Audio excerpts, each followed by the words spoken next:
శ్రీ గురుభ్యో నమః. శ్రీమద్భాగవతమునకు మాస్టారు ప్రసాదించిన వివరణను చెప్పుకుంటూ ఉన్నాము. అందులో భాగంగా కౌరవ సభకు విదురుణ్ణి పిలిపించారు. విదురుడు ధృతరాష్ట్రుడికి హెచ్చరికతో కూడినటువంటి ధర్మబోధ చేస్తూ ఉన్నాడండి. విదురుడు ఇట్లు మొగమాటము లేకుండా నొక్కి చెప్పెను. వాని పలుకులు విని దుర్యోధనుడు రోషావేశము చెందెను. విదురుడు మొహమాటం లేకుండా ఉన్నదన్నట్లుగా చెప్పాడండి. అయ్యా, నీ కొడుకులకి మృత్యువు తప్పదు, లేదా నువ్వు పాండవుల రాజ్యం వాళ్ళకి ధర్మం ప్రకారం వాళ్ళకి ఇస్తావా, అప్పుడు యుద్ధం ఉండదు, చక్కగా నీ కొడుకులు బ్రతికి బట్టగడతారు అని చెప్తాడు. ఒళ్ళు మండుతుందండి కౌరవులకి, ఈ విదురుడి మాట విన్న కౌరవులకి. వాని పలుకులు విని దుర్యోధనుడు రోషావేశము చెందెను.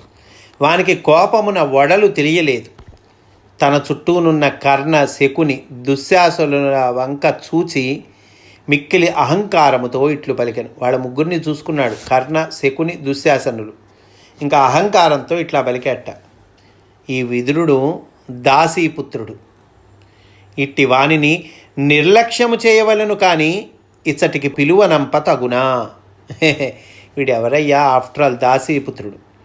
ఈతన్ని కేర్లెస్నెస్, నిర్లక్ష్యం చేయాలి. అంతేగాని సభకి పిలిపించి మంచి మాటలు చెప్పమంటమేంటి? చూడుడు కూర్చుండి ఎట్లు ప్రేలుచున్నాడో, వీని వలన పరిస్థితి విషమించి చెడిపోవును. వెంటనే వీనిని వెడలగొట్టుడు అని అన్నాడండి దుర్యోధనుడు. దుర్యోధనుడు ఎంతవాడండి? విదురుడి ముందు ఎంతటివాడు? అలాంటిది ఈ దుర్యోధనుడు విదురుని అవమానిస్తూ ఉన్నాడు. ఇట్లు దుర్యోధనుడు ప్రేలిన చెడ్డ మాటలు విని విదురునకు మనస్సునకు తాపము కలిగించెను. అతడు ప్రశాంతముగా ఆలోచించి కర్తవ్యమును నిర్ణయించుకొనెను. ధైర్యం అవలంబించి మరల ఆ దుర్జనులతో వాదింపక, సమాధానములు చెప్పుటకు ఇష్టపడక కోపమున అణచుకొనెను. కనుక దుర్మార్గులు, వాళ్ళతో వాదించడం ఇష్టం లేదండి ఆయనకి. వాదించడానికి ఇష్టం లేక కోపాన్ని అణచుకున్నాడు. విల్లమ్ములు తీసి అచ్చట పెట్టి వనములకు పోయెను. విల్లమ్ములు తీసి అక్కడ పెట్టేశాడు, వనములకు వెళ్ళిపోయాడు. ఇక్కడ మాస్టర్ మనకి వివరణ ఇస్తూ ఉన్నారండి. ప్రశాంత చిత్తులు అవమానము కలిగినప్పుడు కలవరపడరు. అవమానం కలిగినప్పుడు వీళ్ళేమి కలవరపడటం, కలత చెందటం, ఆగమైపోవటం అవేం చేయరండి ప్రశాంత చిత్తులు. నీచులు నిందించినప్పుడు వారితో వాదింపరు. ఇది చాలా ఇంపార్టెంట్ విషయం అండి. మాస్టర్ చెప్తూ ఉంది. మన జీవితంలో కూడా ఎప్పుడైనా ఇటువంటి సందర్భాలు ఎదురైతే, ఇట్లా అవమానంగానే ఏమైనా ఎదురైతే మనం ఏం చెయ్యాలి? నీచులు నిందించినప్పుడు వారితో వాదింపరు. ప్రశాంత చిత్తులు ఎవరైనా నీచులు నిందిస్తే వాళ్ళతో వాదింపరండి. సమాధానములు చెప్పగలిగియు మౌనము వహింతురు. సమాధానం చెప్పచ్చు, లాజికల్గా మాట్లాడచ్చు, ఇంకా అన్ని రకాలుగా మాట్లాడచ్చు. అయినా సరే సమాధానములు చెప్పగలిగియు మౌనము వహింతురు. ఎప్పుడు? నీచులు నిందిస్తూ ఉన్నప్పుడు సమాధానం చెప్పగలిగి కూడా మౌనము వహింతురు. మాటకు మాట తెగులు, నీటికి నాచు తెగులు. సామెత చెబుతూ ఉన్నారండి మాస్టర్. మాటకు మాట తెగులు, నీటికి నాచు తెగులు ఉంటాయి కదండి. మరి నీటికి కూడా తెగులుంది. ఏంటి? నాచు అనేటువంటి తెగులుంది. అను సామెత చొప్పున నీచులకు సమాధానము చెప్పుట వలన వాతావరణము మరింత కలుషితమగును. చాలా ఇంపార్టెంట్ వాక్యం అండి. నీచులకు సమాధానము చెప్పుట వలన, వాళ్ళు నీచులు వాదించటం, నీచులు నిందించటం, వాళ్ళు అన్నదానికి మనం సమాధానం చెప్పటం, వాళ్ళు ఇంకేదో చెప్పటం. కనుక నీచులకు సమాధానం చెప్పటం వల్ల ఏమవుతుంది? వాతావరణము మరింత కలుషితమవుతుందయ్యా. ఉపయోగం ఏముండదు. ఉపయోగం లేకపోగా వాతావరణము కలుషితమగును. కనుక విదురుడు దుర్యోధనుని దుర్భాషలకు సమాధానములు చెప్పలేదు. మరియు అది రాజసభ. అది రాజసభ అండి. ఏదో మామూలుగా నలుగురు నుంచొని మాట్లాడుకోవటం కాదు, రాజసభ అది. దుర్యోధనుని అట్లు ప్రేరణించిన అగౌరవము, అపాత్రత ధృతరాష్ట్రునకు సంబంధించినది కానీ దుర్యోధనునకు సంబంధించినది కాదు. అది రాజసభ. రాజుగారు కొలువుదీరి ఉన్నారు. కనుక ఆ రాజుగారి సమక్షంలో ఇంత పిచ్చి ప్రేలాపన ఈ దుర్యోధనుడు చేస్తూ ఉన్నాడంటే అది అట్లా ప్రేలనిచ్చినటువంటి అగౌరవం ఎవరికి దక్కుతుంది? ధృతరాష్ట్రుడికి దక్కుతుంది, అంతేకానికి దుర్యోధనుడికి సంబంధించింది కాదు. విదురుడు ధృతరాష్ట్రునకు సోదరుడైనను ప్రభుత్వ ఉద్యోగిగా మాత్రమే పరిగణింపబడినాడు. ధృతరాష్ట్రుడికి సోదరుడు విదురుడు, ఇద్దరికి తండ్రి ఒక్కడే చెప్పుకున్నాం మనం. సోదరుడైన మొదటి నుంచి విదురుడు ఎట్లా ప్రభుత్వోద్యోగిగా పరిగణింపబడుతూ ఉన్నాడు. ఆత్మగౌరవమునకు భంగము కలిగిన చోట పెద్దవాళ్ళు ఉండరు. ఆత్మగౌరవానికి ఎప్పుడైతే భంగం కలుగుతుందో అప్పుడు పెద్దవాళ్ళు ఉండరు. మరి విదురుడు అంతటి పెద్దవాడిని పట్టుకొని దుర్యోధనుడు అట్లా మాట్లాడాడంటే అక్కడ పెద్దవాళ్ళు ఉండరు. దానిని గురించి మనసు కలవర పెట్టుకొనుట కూడా చేయరు. మనసు కలవర పెట్టుకోవటం కూడా చేయరు. మరియు ధర్మబుద్ధి కలిగిన వారికి అవమానము సంభవించినను వెంటనే వైరాగ్యమునకు దారితీయును. ధర్మబుద్ధి కలిగిన వాళ్ళకి కనుక అవమానం వస్తేటండి అది వైరాగ్యానికి దారితీస్తుందట. ధ్రువునకు అట్లే జరిగిన కదా. ధ్రువుడి విషయంలో కూడా అట్లే కదండి. ఆ కథ మనకి తెలుసు కదా. సవతి తల్లి అవమానిస్తుంది ధ్రువుణ్ణి. ఆయనకు వైరాగ్యం కలిగి తపస్సు చేసుకోవటానికి వెళ్తాడు ధ్రువుడు. ధ్రువునకు కూడా అట్లే జరిగినది కదా అంటున్నారు మాస్టర్. విదురుడు విల్లములు విడిచిపెట్టిననగా అంతకుముందు అతడు యుద్ధము చేసేటి వాడని అర్థము కాదు. విదురుడు విల్లమ్ములను అక్కడ పెట్టేసి వనములకు వెళ్ళాడంటే అర్థం ఏంటి? ఏమంటే అంతకుముందు అతడు యుద్ధం చేసేవాడా, మరి ఆయన దగ్గర విల్లములు ఎందుకున్నాయి అని అంటే దానికి చెప్తున్నారండి. అవి ఉద్యోగ చిహ్నములు, ఉద్యోగానికి సంబంధించిన చిహ్నములు. ఇప్పుడు ఉద్యోగం నుంచి మనము రాజీనామా చేసి వెళ్తున్నాం అనుకోండి, ఉద్యోగం వదిలేసి వెళ్తున్నాం, అప్పుడు మనకి సంబంధించిన తాళం చేతిలో కీసో ఫైల్సో ముఖ్యమైన ఫైల్సో అప్పగించి అక్కడ పెట్టి మనం వెళ్తాం కదండి, అంతే కదా. కనుక అవి ఉద్యోగ చిహ్నములు. వానిని తీసివేయుట ఉద్యోగమునకు స్వస్తి చెప్పుటకు గుర్తు. ఉద్యోగానికి స్వస్తి చెప్తున్నాను అని సింబాలిక్గా చెప్తున్నాడండి విదురుడు. మేలుకోరు వారు హితము చేయుటకు జంకరు. నీచులు ప్రియమును వినగోరుదురు కానీ హితమును కాదు.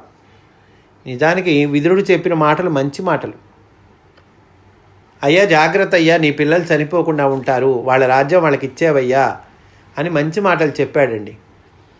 కానీ నీచులకి ఎట్లా ఉంటుంది? వాళ్ళకి ప్రియము, నువ్వు గొప్పవాడివి, నువ్వు ఇంద్రుడివి, నువ్వు చంద్రుడివి అంటుంటే వాళ్ళకి బాగుంటుంది, కానీ వాళ్ళకి కావాల్సింది హితం కాదు. ప్రియము హితము కలసిన వాక్కు ధృతరాష్ట్రుని వంటి వానికి దుర్లభము. విదురుడట్లు వనములకు పోయి వివిధ ప్రదేశముల పర్యటించెను. విష్ణువు స్వయముగా వ్యక్తమైన పవిత్ర ప్రదేశములను పుణ్యక్షేత్రములను దర్శించెను.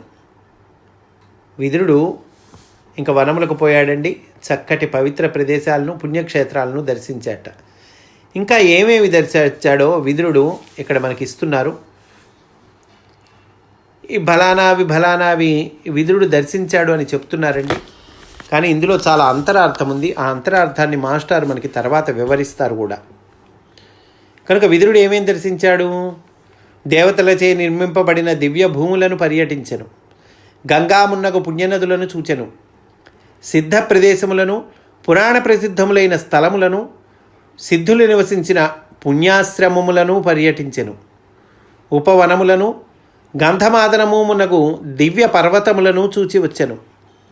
కొండలపైలున్న లోయలలో, గుబురలలో విహరించెను.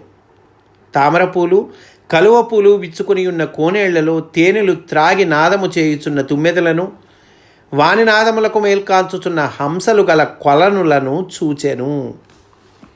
విదురుడు ఇన్ని రకాలు చూశాటండి. దీని అర్థం ఏంటో చూద్దాం.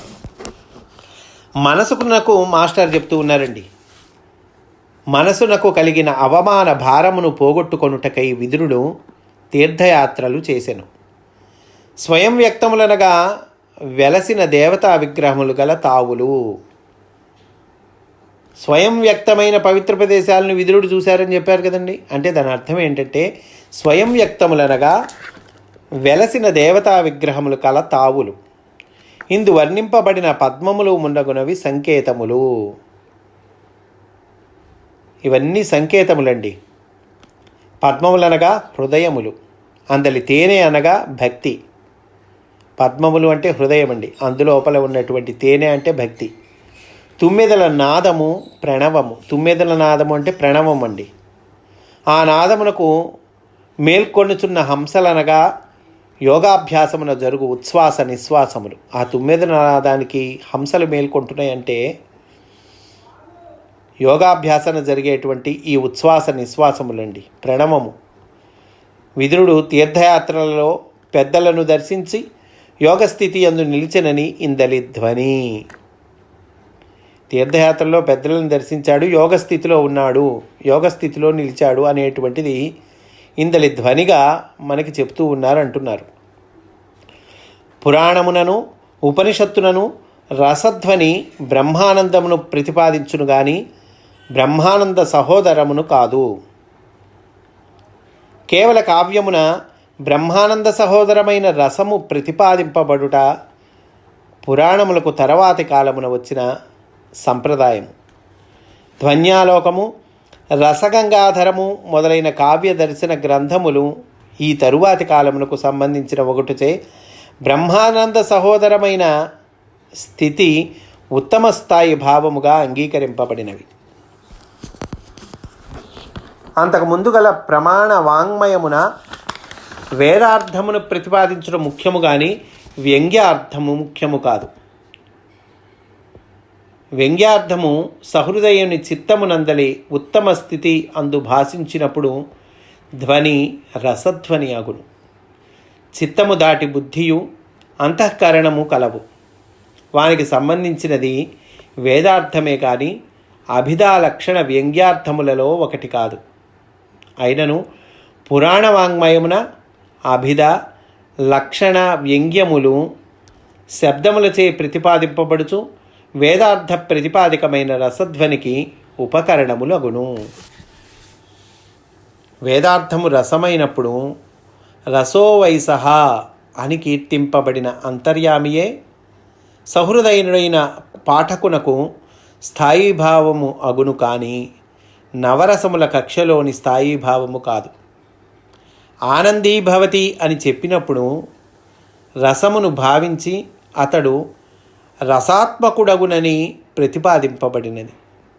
దీనికి కావలసిన సామగ్రిగా వాడబడినప్పుడు పద్మములు, మకరందములు, తుమ్మెదలు, హంసలు, కోనేళ్ళు మొదలగు ఉద్దీపన విభావములకు కల సంకేతములను, కవి సమయములను, సంహితోపనిషత్ పురాణములలో వాడబడు వైఖరి వేరు, తరువాతి కావ్యములలో వాడబడు వైఖరి వేరు. ఇక్కడ మనకి కావ్యాల్లో వాడబడేటువంటి వైఖరి ఏంటి, ఆ రసము అనేటువంటి ఏంటి, వేదార్థాన్ని ఎట్లా ప్రతిపాదించారు అనేటువంటిది వివరిస్తూ ఉన్నారు. ఆ ముందు కవులు ఎట్లా చేశారు, తర్వాతి కవులు ఎట్లా చేశారు.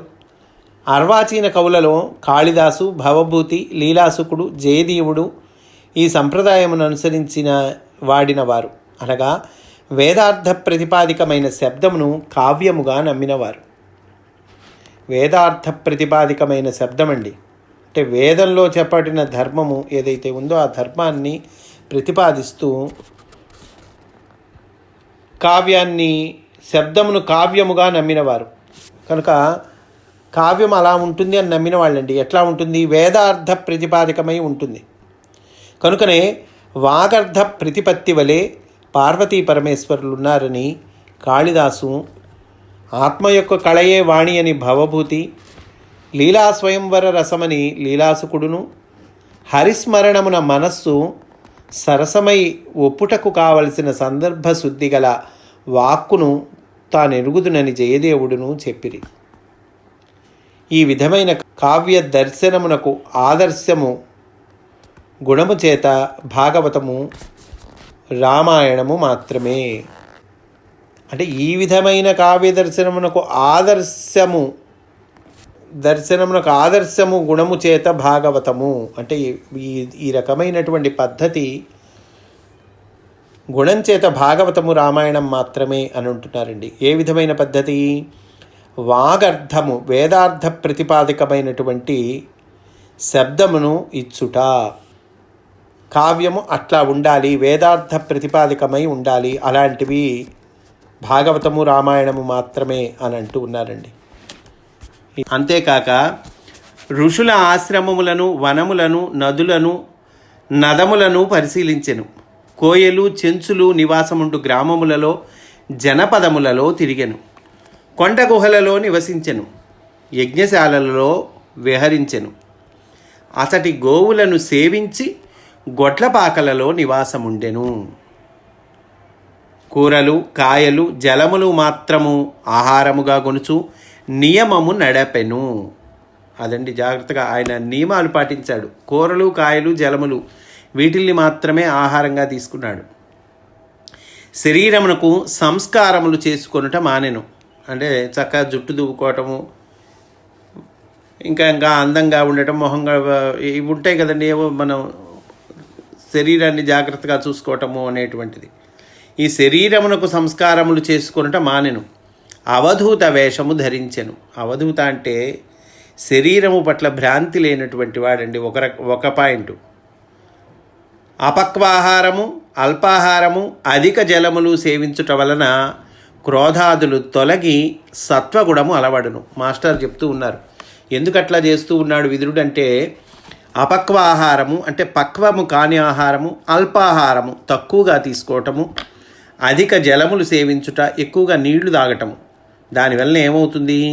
క్రోధాదులు తొలగి సత్వగుణము అలవడును. శరీర సంస్కారము మానుట అనగా జుట్టు, గడ్డము, క్షురకర్మ చేయింపక విడుచుట, మైపూతలు మాని కేవలము జలస్నానము చేయుట మున్నగునవి. ఇంకా వాళ్ళు అంత మాత్రం శుభ్రంగా ఉండరనే కాదండి, శుభ్రంగా ఉంటారు, శౌచం పాటిస్తారు.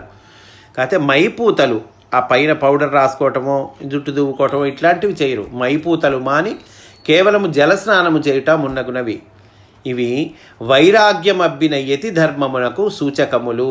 వైరాగ్యం అబ్బిన యతి ఎట్లా ఉంటాడు అనేటువంటి దానికి ఇవి సూచకాలు.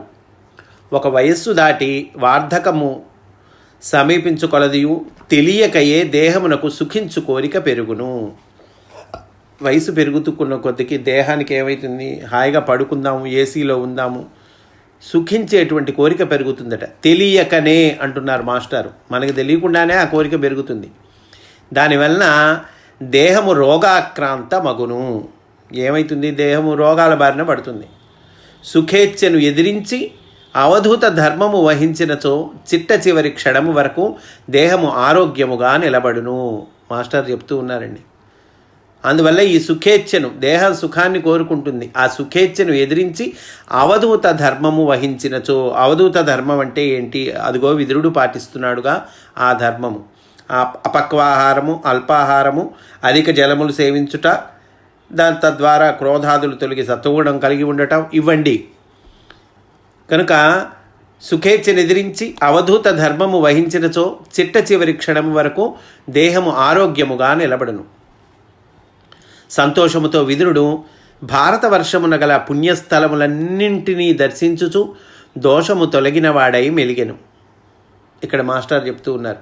చిన్నతనము నుండి ధృతరాష్ట్రుని, అతని సంతతిని ప్రేమతో చూచుకొను విదురుని దుర్యోధనుడు అవమానించుటయు, ధృతరాష్ట్రుడు సహించి ఊరకుండుటయు ఎంతైనా రోషము పుట్టించును. పాపం చిన్నప్పటి నుంచి పెంచినవాడు కదండి వాళ్ళని. అనేక బాగోగులు వాళ్ళకి చూసినటువంటి వాడు. ప్రేమతో చూసుకున్నాడు పిల్లల్ని, కౌరవులందరినీ కూడా. అట్లాంటిది దుర్యోధనుడు ఈ తండ్రితో సమానమైనటువంటి విదురుణ్ణి అవమానించాడు. పైగా అంతకన్నా బాధ ఏంటి? దుర్యోధనుడు అవమానిస్తుంటే ధృతరాష్ట్రుడు నోర్ముయిరా అట్లా అనొచ్చా అని అనలేదండి, మెల్లకుండా కూర్చున్నాడు. ధృతరాష్ట్రుడు సహించి ఊరకుండుట ఎంతైనా రోషము పుట్టించును. దానికి అవకాశము లేకుండా విదురుడట్లు పర్యటించెను. అందువల్ల ఈ అవమానంతో కుంగిపోవటము, అవమానాన్ని తలుచుకోవటము, అట్లాగే ఈ ధృతరాష్ట్రుడు సహించి ఊరుకోవటము, దీన్ని తలుచుకోవటము, ఇవన్నీ చేయకుండా తన టైంని ఇట్లా చక్కగా మంచి విషయాల పట్ల గడుపుతూ ఉన్నాడండి. అంటే వనాల్లో, ఋషి ఆశ్రమాల్లో, యజ్ఞశాలల్లో, గొడ్లపాకల్లో చక్కగా అట్లా విహరిస్తూ ఉన్నాడు. మన అవధూత ధర్మాన్ని పాటిస్తూ ఉన్నాడు. ఇట్లు సంచరించుచు విదురుడు ప్రభాస తీర్థము చేరెను. అప్పటికి భారత యుద్ధము అయిపోయినది. అలా సంచరిస్తూ ప్రభాస తీర్థానికి చేరుకున్నాడు. అప్పటికి మహాభారత యుద్ధము పూర్తి అయినది. రాక్షసాంశలతో పుట్టిన కౌరవులు చనిపోయిరి. శ్రీకృష్ణుని అనుగ్రహమున సమస్త రాజ్యమునకు ప్రభువై ధర్మరాజు ధర్మ మార్గమున పరిపాలించుచుండెను. ఈ వార్తలు వినని విదురుడు, ఇవేమి ఈయనకి తెలియదండి. విదురుడు ఈ వనాల్లో ఇక్కడ సంచరిస్తూ ఉన్నాడు కదా, అందువల్ల ఈ వార్తలేవి ఆయనకి తెలియవు. ఈ వార్తలు వినని విదురుడు ప్రభాస తీర్థ సమీపమున కొంతకాలము నివాసము చేసెను.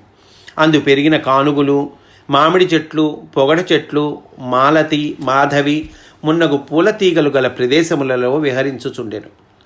క్రమక్రమముగా కౌరవ వంశ వినాశ వార్తలు విన్న విదురునకు మనస్సున తీరని శోకము కలిగెను. అయ్యో, కౌరవులందరూ చనిపోయారు, ఆ వంశము నాశనమైంది. దాంతో తీవ్రమైన శోకం కలిగిందటండి. ఆహా, ఎంత పెద్ద వంశము, ఎందరు మహావీరులు, వారందరూ పరస్పర జయకాంక్షతో యుద్ధమునకు దిగి నశించిరి. అడవిలో వెదురు పొదలు దట్టముగా పెరుగుగా ఒకదానిని ఒకటి రాచుకొని నిప్పు పుట్టును. దానితో వనమంతయు దగ్ధమగును. కురువంశగాథయు అట్లే అయినది. అతడు దుఃఖమున అచ్చట నిలువలేక ముందునకు సాగిపోయెను. సరస్వతీ నది కనిపించెను. అందు స్నానము చేసి ముందునకు సాగుచు సూర్యతీర్థము, భృగుతీర్థము మున్నగు మహానదులలో అనురక్తితో స్నానము చేసెను. ఇంకను పుణ్యభూములను దర్శించుచు పవిత్ర నదులలో స్నానములు చేయుచునే ఉండెను. విష్ణుమూర్తి నివసించు దేవాలయములను, గోపురములను, ద్వారములను, మంటపములను భక్తితో దర్శించుచు కృష్ణుని పాదపద్మములను ధ్యానము చేయుచుండెను. పోయి కురుజాంగ భూములను దాటి యమునా నదిని సమీపించెను. అచట పరమ భాగవతోత్తముడు, విష్ణుభక్తుడు, సద్గుణ సంపన్నుడు, ప్రశాంతుడు, నిర్మలుడు, జ్ఞానియు, బృహస్పతి శిష్యుడును అగు ఉద్ధవుని దర్శించెను. ఉద్ధవుడిని చేరుకున్నాడండి. ఉద్ధవుడి దర్శనం చేసుకున్నాడు.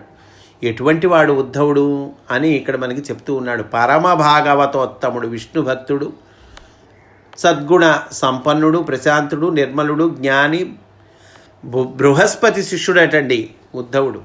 ఆయన్ని దర్శించుకున్నాడు. బృహస్పతి శిష్యుడనగా నా వంశము వాడు. విదురుడు అనుకుంటున్నాడు, నా వంశము వాడు, ఆ మూల పురుషులు గోత్ర ఋషులుగా కలవాడు అని అంటున్నారు.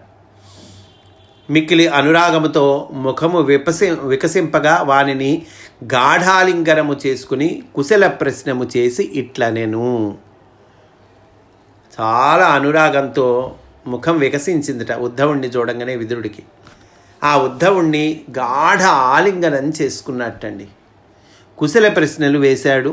ఆ తర్వాత ఇట్లా అడుగుతూ ఉన్నాడు ఉద్ధవుణ్ణి. ఏమడిగాడు అనేటువంటిది రేపటి రోజున మనము చెప్పుకుందాము అని సవినయంగా మనవి చేసుకుంటూ స్వస్తి వాసుదేవ.